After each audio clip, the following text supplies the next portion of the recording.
It's already 1 o'clock in the afternoon. Ang dami ko na hindi na-cover. Okay.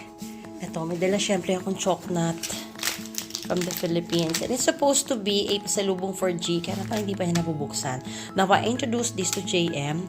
Tingnan mo naman, nagustuhan niya masyado. Kaya lang, parang hindi marunong kumain.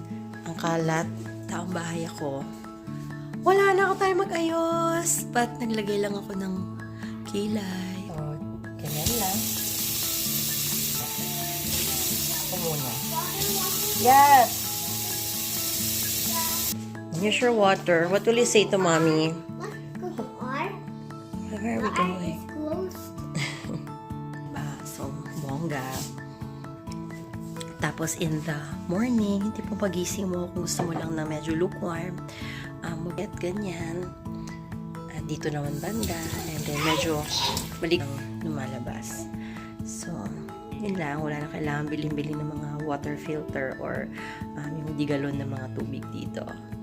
So, bilang nanay, talagang kinakarir ko na yung pagiging nanay ko. Nagluto na rin ako nagsaing na rin pala ako ng bigas, ganyan. And, magluto ako ngayon ng chicken. So, ito yung binigay sa akin ni G na chicken nila. Okay, gigisahin ko lang daw to. Alam ko naman magisa-gisa. And then, where's the, ayan. Ito yung kanilang sibuyas. And then, mostly mga gulay nila dito. Parang ganyan, oh. Nakalagay na sa ganyan. So, kunin ko na lang ito. Okay.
Come here.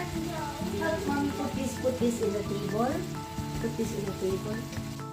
This one too. So using Okay. Put it there.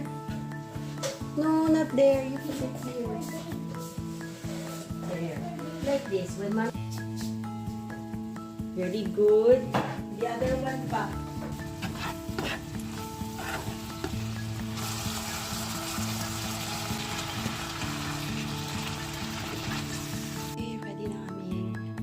Lunch ni JM.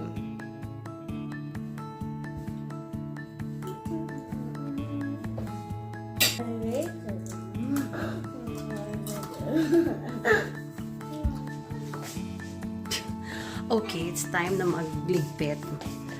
Yun. Ito po ay aking mga waste food. Sa Pilipinas kasi I usually use plastic labo. Eh, wala akong makitang ano dito. Plastic labo. Kaya gamit ko, yan, dito siya galing. Parang, so, anything na makukuha ko dito, doon ko rin itatapon.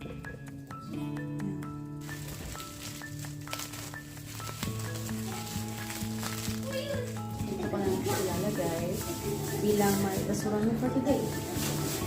At hindi bumagi. ay. Doon. Ano gagawa mo, Ate?